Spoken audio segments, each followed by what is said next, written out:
Begin with a little girl injured in a crash that killed a woman overnight near Tomball. Our crew was there as that girl was loaded onto an ambulance, and Courtney Fisher is live there with the driver that lost control and caused the crash. Courtney? The little girl survived the crash, Tom, partly because investigators say she was strapped in the right way into her car seat in the back seat. The woman in the front died. The investigators say that that woman was likely the girl's mother. And the man driving, you can see this is the path he took. Investigators say that he was impaired. He hit a curb, lost control, and then slammed right there into that pole. He's in critical condition this morning. I want to show you this. The child was alert when she was taken to the hospital. A stranger actually pulled the girl from the car, talked to her, kept her calm. Lindsay Carlin is that stranger. She had just dropped off a friend at the North Cypress emergency room a few feet away. As she sat in her car, she said she heard the crash. I was on the phone with a friend and I just got off. I said, I gotta go. And I dialed 911 through my cell phone on the pavement, and I picked something up off the ground and tried to bust the window open, and it's a lot harder than it looks. And so I looked around and I noticed that the passenger or the driver's side window was slightly cracked, and I just put my arm in there, unlocked it, and the back door was jammed, but I just kept pulling. Lindsay says when she got the door open, she told the little girl to stay calm. She pulled her out of the car and she held her until paramedics arrived. Again, the woman in the front seat died on scene. The man taken to the hospital, he's in critical condition. We know he's 33 years old. Deputies think he might be the girl's father. That is not confirmed at this point. We'll keep you posted as soon as we learn more about how the little girl is doing. She is expected to be just fine. For now, reporting live, Courtney Fisher, ABC13 Eyewitness News. Deputies say they found a driver passed out and possibly drunk after he ran into a home in West Harris County. In the last 90 minutes, the car slammed into that home on Birch Haven near West Knoll. The woman who lives there wasn't hurt, but her grandmother told us her granddaughter tried to talk to the driver, but he didn't respond. She tried to talk to them, but couldn't get any response. Oh, okay. So it looks like you hit the garage? Or? Yeah. Hit the garage and went almost into the laundry room. She said they're trying to figure out now what to do about that big hole in the side of the house. The driver was taken into custody for suspicion of drunk driving. At 10 this morning, Harris County commissioners will discuss millions of dollars that could be given out to people who aren't paying their rent. Charlie Edsity has more on the evictions, which resume today. Charlie?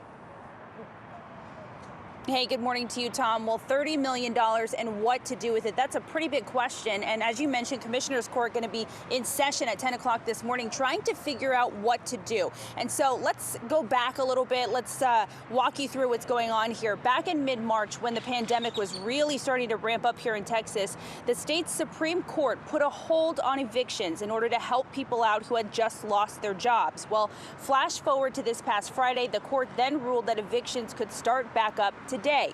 Well, Judge Lina Hidalgo, she spoke with ABC13 yesterday and said that this ruling will only put more strain on families barely getting by right now and could possibly put people out on the street. And she says right now there have been about 1,400 eviction cases filed. And also, let's not forget, a week and a half ago when the city put out that $15 million aid for rental assistance, well, remember, that ran out in 90 minutes. So the need here is tremendous. And it's important to understand who's affected by these evictions that are going back into place today. The CARES Act, that $1 trillion relief fund that was passed weeks ago, it has protections for certain tenants through the end of July. So if your landlord has a mortgage that is funded by federal dollars or is participating in some kind of a federal assistance program, then evictions can't happen yet. They are being held off on those certain properties until July 25th. But if you don't fall into those protected groups of tenants, then unfortunately you are now eligible for eviction starting today. Well, later on this morning in Commissioners Court, they're going to vote on how $30 million is going to be dispersed to people, renters who need it right now. We're hoping to get the assistance out quickly. So the first half would be administered through the Greater Houston Community Foundation, which would disperse it immediately to dozens of nonprofits who already know, who are the most low-income people.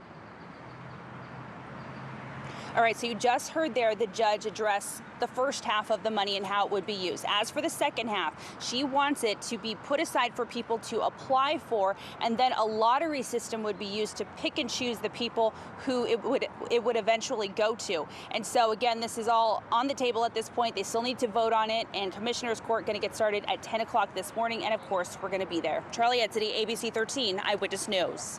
Thank you. Friday is the next big day for the reopening of Texas. Bars, bowling alleys, all allowed to reopen, but with rules in place for how many customers can be allowed. And here's TJ Parker to walk us through the next steps. TJ?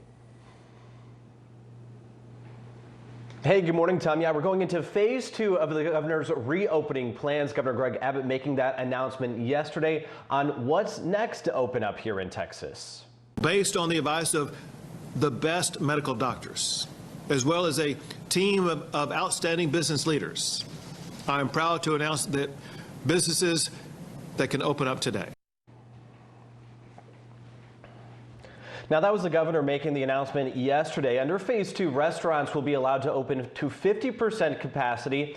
Also included in that are bars, bowling alleys, and bingo halls, which can open up at 25% capacity starting on Friday. And as the summer approaches, all sporting and camp activities are allowed to start back up at the end of the month, but will be required to follow special safety standards and health protocols. Despite the efforts to open the state, we talked with a Houston restaurant owner who says business is going to take a while to come back. It doesn't matter if he says tomorrow, hey, let's do 100%. If we don't have the confidence of people to walk out of their house and go dining in a restaurant, we don't have a way to climb out of this. Now, of course, there are many other places that are opening up in the next couple of weeks. We have posted that list on our website, abc13.com. TJ Parker, ABC 13 Eyewitness News. Thanks, TJ. Overnight, SpaceX rolled out its capsule onto the launch pad in Florida. It is a launch next week, and it will be the first time a commercially built American spacecraft will carry people to the International Space Station from U.S. soil. ABC 13 reporter Jeff Ealing live at Johnson Space Center with more on the people who will be cheering them on. Jeff, good morning.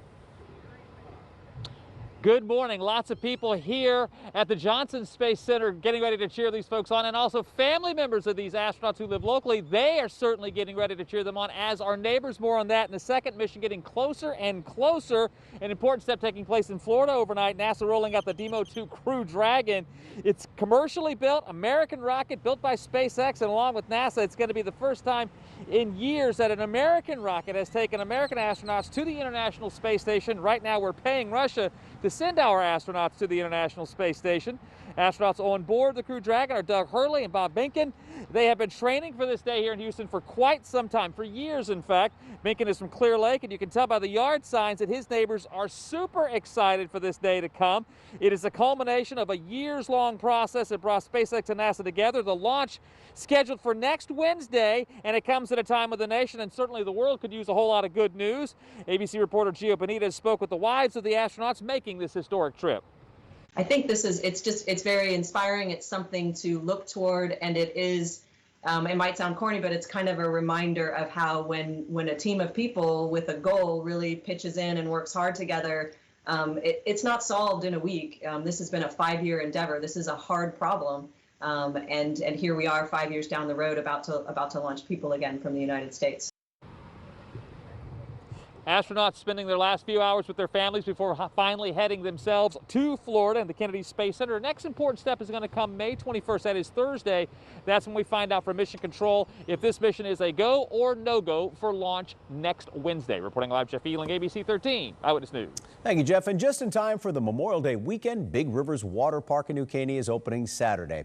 It shared the opening on Facebook. It will be offering a $20 20-cent admission 2020 through the month of May. And in order to keep everybody safe, the park says the number of guests will be limited. All right, here's the weather forecast for this hot weekend.